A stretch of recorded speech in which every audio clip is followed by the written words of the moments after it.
today, Joe Oliver, the Natural Resource Minister, had this to say about Keystone at a speech in Toronto. Canada has excess capacity, and the U.S. has excess demand. So we need a pipeline that will transport as much as 700,000 barrels a day of Western crude from Alberta to the refineries in Texas. The Government of Canada believes the project is an important plank in building continental energy security.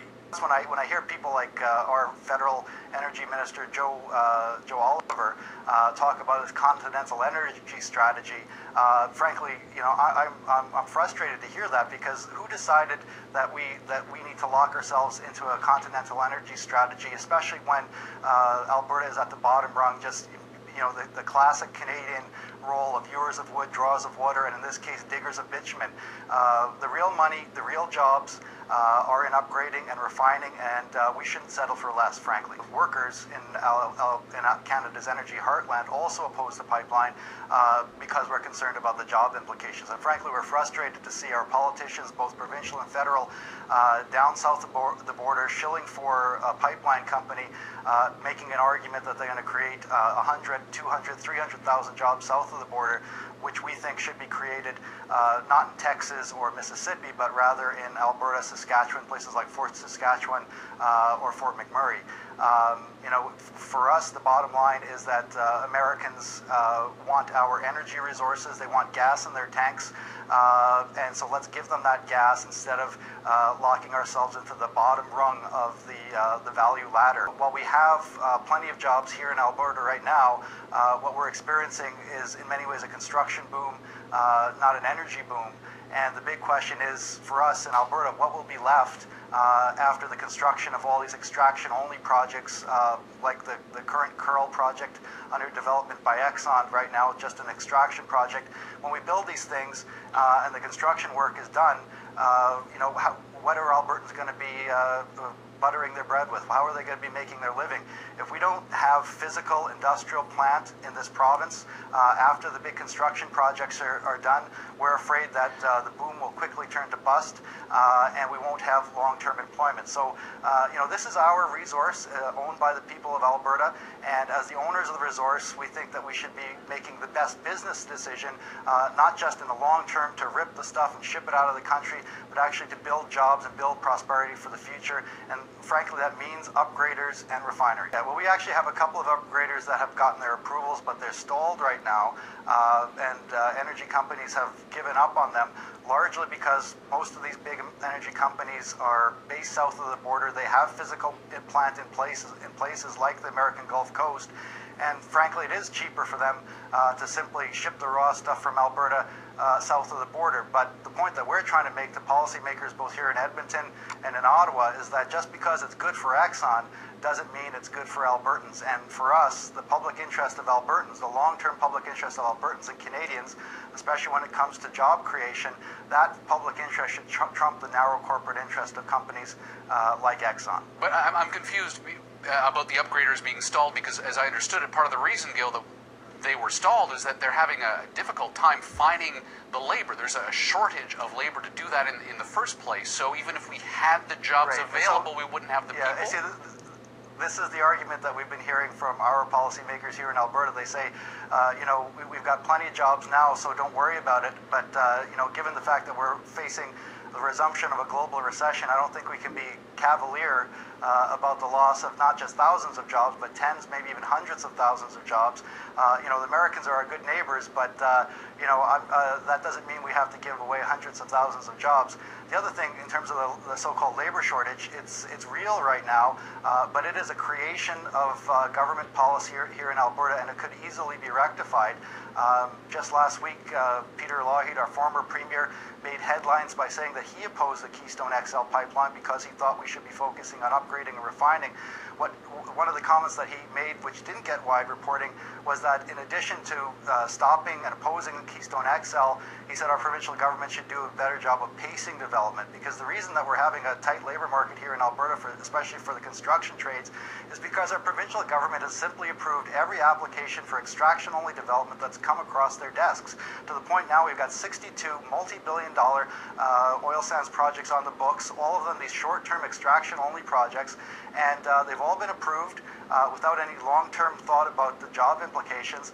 And surprise, surprise, we got a tight labor market. So if we took Peter Lougheed's advice and actually approved only 10, maybe 15 projects and had active construction on maybe 5 or 7, then we could do all the projects, and not only would we be able to employ construction workers, we'd be able to employ more of them without supplementing our workforce with temporary foreign workers. We could build the kind of projects like upgraders, like refineries, that would be in the long-term best interest of Canadians. So, these arguments that, that we've got enough jobs now, there's a labor shortage, these are problems that can be addressed, and I think that the long-term best interest of our province and our country would be better served by moving up the value ladder than continuing to languish in the basement. So why isn't slowing development of the oil sands kind of akin to closing the barn door after the horses have left?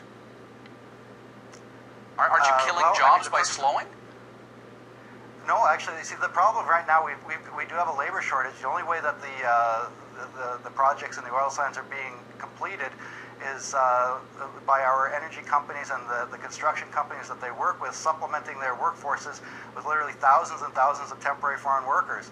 And, I have nothing personally against these people, but my preference and the preference of most people in the labor movement here in Alberta would be to have a smaller number of large projects, building things like upgraders and refineries, and employing our existing Canadian construction labor force and just moving them from one project to another as it's done. And right now, a third of our construction labor force is coming from out of the country, and basically doing jobs that could be done by Canadian tradesmen and craftsmen if we pace the development.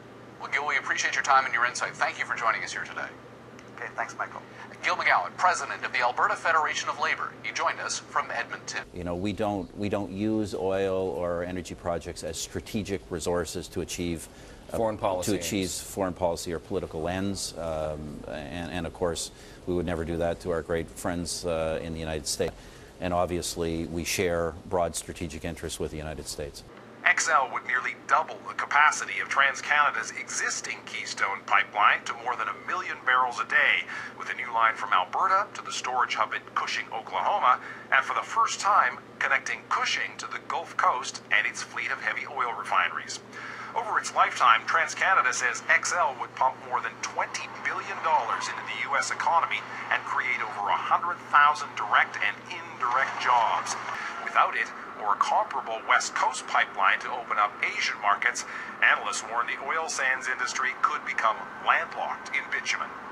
Tell me about NOC, National Oil Companies, and how we can use this interest that the world has in our energy operations to ensure that we are in fact a superpower as opposed to others taking control of our power as it is.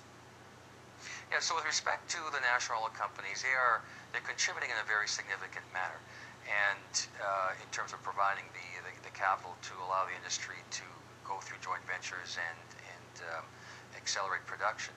So working with the NOCs in a very meaningful way, providing them, and the expectation is they want more operational experience. But on the flip side too, as we see in the longer term, that need for skilled labor, these NOCs in the long run, using China as an example, China has a vast pool of engineers that they're producing, and over time, as we connect better with NOCs, we might be able to have access to that supply of labor to alleviate some of the labor shortage issues that are coming. Well, we appreciate your time and insight, Chris. Thanks for joining us today. No problem. Thank you. Chris Lee, National Energy and Resources Industry Leader at Deloitte. We're working with the Obama administration on what we call perimeter and security measures to enhance our integration, enhance our access in a period of heightened security, and also we have important initiatives on regulatory cooperation. So look, we have to diversify our trade, continue to, but we're not going to pretend that we're not going to be closely tied to the American economy. That's frankly one of the great assets most of the time for the Canadian economy, and we want to work with the Obama administration bilaterally and through the G20 to do what we can to move the continent forward. We obviously have a disagreement with the Buy America provisions of the latest U.S. jobs bill, although I think on balance, you know, I understand why the Obama administration is pursuing a jobs bill. I think that's a positive measure. We have in the past been very clear that we think putting protectionist measures in that is not helpful, in particular when we have integrated supply chains across the border. And as you know, the American business community is as clear and outspoken about this as we are. But look, on balance, we should be under no illusion. On balance, the economic policies and cooperation that we have with the Obama administration is on balance very positive for Canada. Prime Minister, the U.S. State Department is scheduled to rule by year-end on the Keystone XL pipeline from the Alberta oil sands all the way down to the refiners on the Gulf Coast. The project is big, $13 billion, and it is somewhat controversial. What happens if it doesn't get built? Does all that oil in the ground in Alberta go to China instead of here to the United States? Well, look, it's hard for me to imagine that the eventual decision would be not to build that. The economic case is so overwhelming. The number of jobs that would be created on both sides of the border is simply enormous. The need for the energy in the United States is enormous. The alternatives for the United States are not good, and you know, on every level, not just economic, political, social, even environmental. The case is very strong for this. So, you know, I'm confident it will be built.